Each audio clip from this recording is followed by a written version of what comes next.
Hi, my name is John Baldwin, and I graduated Youth for Tomorrow in 2005. And when you come back to this campus, John, what kind of emotions does it bring up in you? This place was a second chance for me, and I know for a lot of different people, it's a third, fourth, 10th chance for them. And it almost, you get emotional, just all the changes that happen here, the life that you lived here, the friendships you made. It's rewarding to come back knowing that I've done something with myself outside of here when I did graduate. Well, a lot of folks here are proud of you. Why don't you give us a little bit about your background, where you grew up, and what brought you to Youth for Tomorrow? Well, I was born in Russia. I was adopted at age 4. And what I remember of Russia is that my older brother and sister and me, we were on the streets for a little bit. So my brother at age 5 or 6, had to take care of us 3 by himself until we got put into an orphanage. So I was very sheltered in Russia because of my brother. And anyway, so us 3 got adopted, and we grew up in Fairfax, Virginia, with my mom and dad. And my mom and dad were very hardworking Christians that instilled in us great values.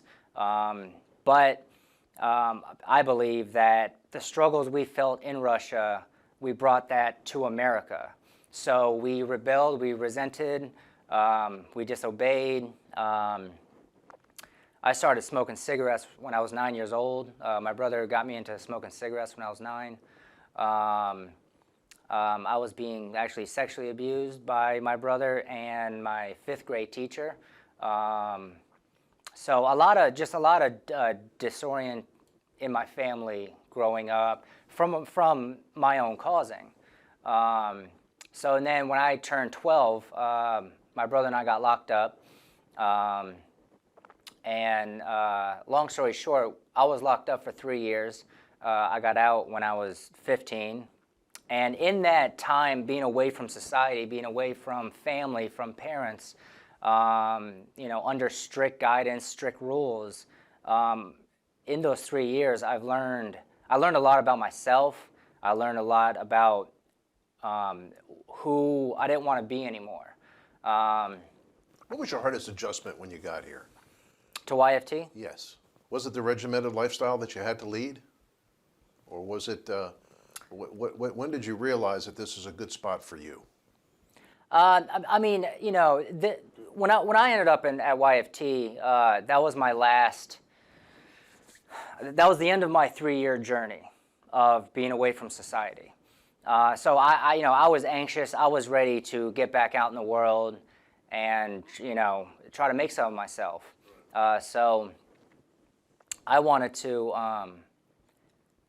I knew I needed to work the program. I needed to take my therapy, my life serious here so I can graduate, so I can make it out there. And that's exactly what happened. Great staff members, teachers, therapists, counselors, all of them guided me to basically become the person I am today. Well, are there any folks that you'd like to mention as being important to you while you were here? I do have a picture of you as part of the basketball team here at YFT. Were you a good ball player? I was decent. My brother was always better. I always try to strive to become like my brother. But yeah, I could definitely hold my own. Yeah. And maybe some of the folks here that you remember fondly. Well, first and foremost, Dr. Tinsley, he absolutely wonderful. He was great. He doesn't do what he does for a paycheck. He does what he does because he cares about the individual and wants to see them succeed in life. Mrs. Gaskins was my math teacher, and she was wonderful. She always had a smile on her face. Mrs. Jones, she always had a brightness about her every day. Even when she was reprimanding you, she still had a love about it, and yeah. Special people, special people. In hindsight, when you look back, how important was this to your development? And we'll talk about what you're doing now in a minute. Mm-hmm.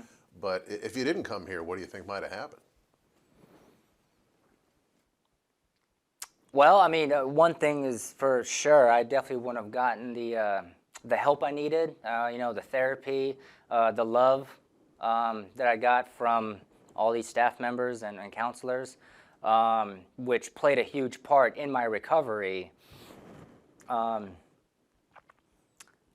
Yeah, I could be back in jail. You mentioned growing up in a Christian home, and this campus is based on godly principles. Was this a jump start to your Christianity when you came here? How did that fit into your development?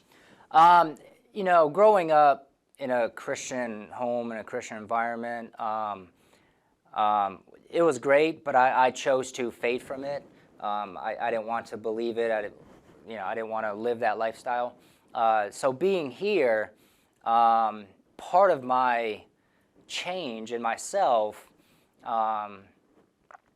I chose to really try to put God first. I do remember with Pastor Gillesco, a bunch of us went on a weekend outing somewhere, and it was to strictly for people that wanted to get baptized in the Holy Spirit. And I was one of those people. I got baptized in the Holy Spirit that day. And it was great. I had a lot of fun there.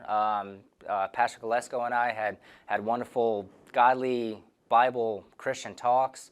But at the end of the day, it's a choice. You got to choose these things. They definitely don't just happen. So I chose that I wanted to do my best to follow Christ.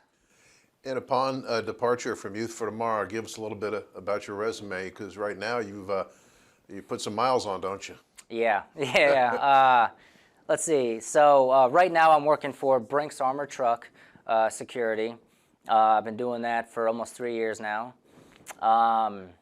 My father passed away last year from a heart attack, so I actually moved back home with my mom to help, just take care of her, make sure she's okay. So I am living back home with my mom, trying to figure out the next step for my life, for all our lives. Every day is still a struggle, right? Every day is still, there's choices to be made, good and bad. So the fight is real, but I try to stay on that right choice every day to get me to the next day. If you had a chance to talk to some kids who might face the same type of situations you faced as a youth, what would you tell them about how much this place helped you, and what advice might you give them? They've got to want to change. This place is great, and this place can do wonders for you, but only if you make that choice that you want that. Your mind is a very, very powerful thing. It can make or break you. And if you want to change in life, if you want to be a better person, you've got to make that choice. And there's plenty of people here that are going to back you up every day, every minute, in your right choices, but you have to make that choice for yourself.